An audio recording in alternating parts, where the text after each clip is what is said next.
L'armée française ne dispose pas des moyens pour s'engager dans une guerre à haute intensité contre la Russie, a déclaré le général français Pierre de Villiers, qui d'ailleurs a ajouté: Mais nous avons une belle armée française, la première en Europe, engagée en opération, la deuxième aujourd'hui est derrière les États-Unis, pour mener des opérations de guerre. C'est ce que nous faisons depuis une quarantaine d'années sur tous les continents ou presque.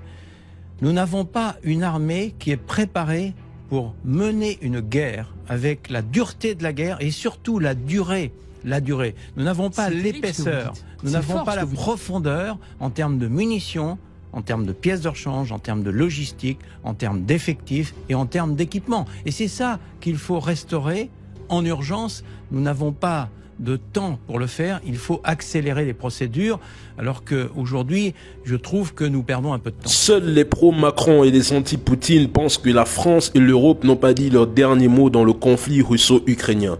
L'Ukraine est devenue un lieu d'affrontement entre la Russie et les USA, un espace géostratégique pour l'OTAN. Cette guerre n'a jamais concerné l'Europe et ce n'est pas de leur intérêt de s'opposer durablement ou d'être dans une relation de conflictualité avec la Russie, qui d'ailleurs est si proche d'elle comparée aux États-Unis d'Amérique. Vous savez, la guerre, elle est faite pour l'argent, pour la projection de puissance. Les politiciens américains sont au service du complexe militaro-industriel. Les Américains ont motivé l'Ukraine à entrer en conflit, ils ont poussé Poutine à réagir et ils ont exigé à l'Europe d'entrer dans un conflit qui est simplement en train de la détruire à petit feu sous tous les plans. La Russie n'est pas et n'a jamais été dans une position défavorable comme la propagande le décrit. Il y a 200 000 hommes qui seront injectés en renforcement dans l'armée russe. Il y a un rapport de force numérique entre les pertes ukrainiennes et russes. Les médias mentent sur les chiffres et ils ne font que nier les faits depuis près de 8 mois. En réalité, pour 2 soldats russes qui tombent sur le champ de bataille, c'est 10 ou 20 Ukrainiens qui meurent. Les forces ukrainiennes sont affaiblies et remplacées par quelques soldats de l'OTAN. Et de plus, l'article 5 de l'OTAN, que je vous invite à chercher sur Google, est déjà appliqué en Ukraine de façon informelle. Sauf que même ça, aucun média ne souhaite en parler. La Russie défend son système de valeurs alternatives, son existence, son idéologie, son indépendance de pensée et d'action, leur souveraineté par rapport au pôle occidental qui est en pleine déroute.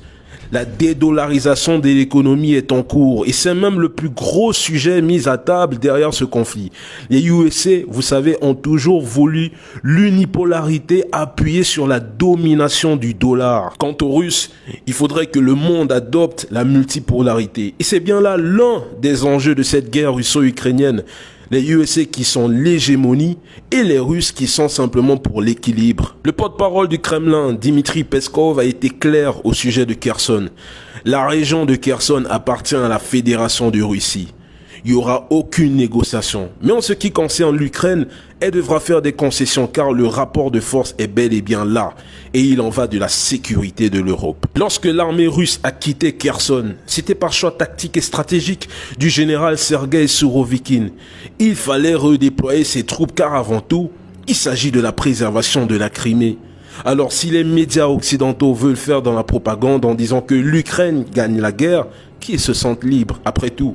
Il y a ceux qui cherchent la vérité dans ce désordre médiatique et d'autres qui préfèrent être matrixés car ils ne peuvent pas supporter le réel. Pour le cas de la Pologne, le missile qui a tué les 2 Polonais était un missile ukrainien qui visait la Russie. Mais hélas, 2 innocents ont perdu la vie en Pologne. Alors, comment peut-on l'expliquer ? Écoutez-moi très bien. La seule chose qui peut sauver l'Ukraine, c'est une no-fly zone décidée par l'OTAN. Donc il faudrait que l'OTAN intervienne officiellement, même comme elle intervient déjà officieusement, mais aucun média ne veut l'admettre. Alors, ce missile, soit c'était une erreur tactique de l'armée ukrainienne, soit c'était un choix envisagé dans le but de pousser l'OTAN à réagir en Russie, provoquant une 3e guerre mondiale. Ce qu'on sait du missile, c'est que c'est un missile S-300. Donc ce ne sont pas les Russes comme la propagande voulait nous le faire croire. Mais c'est bel et bien un missile ukrainien tiré depuis leur sol. En réalité, il faudrait qu'on punisse les médias de la propagande. Il faudrait que les Africains et le peuple européen innocent cessent de suivre ces auteurs. Car derrière le mensonge et leur agitement sur le sujet de la Troisième Guerre mondiale, de la diabolisation de Poutine en passant par des sujets présentant l'Afrique comme étant un continent ingrat face à la France qui lui a tout donné, il y a des milliers de morts, la crise économique, il y a l'inflation, la classe ouvrière ne s'en sort presque plus, place à la vie chère, il y a des coups d'État en Afrique, il y a le sujet Haïti, la question LGBT, combattue par la Russie. Mais aucun média ne parle de ça. Ces médias ne sont pas payés pour nous dire la vérité. En définitive, si Zelensky continue dans ses discours provocateurs, les USA vont se débarrasser de lui simplement, car il en va aussi de l'image de l'OTAN qui a pris un sacré coup dans ce conflit. L'Ukraine n'a plus le choix que de négocier. Et d'ailleurs, c'est une proposition faite par les Américains vu qu'ils sont déjà en train de négocier un cessez-le-feu et un retour à la normale avec la Russie. Car s'il faut continuer d'attaquer la Russie avec des sanctions, l'Europe va s'affaiblir pendant que les BRICS montent en puissance, sans parler de la dédollarisation qui est d'actualité. Mais à qui profite cette guerre? Les entreprises, les riches. Car la guerre ne profite pas au peuple, vu qu'elle engendre des morts.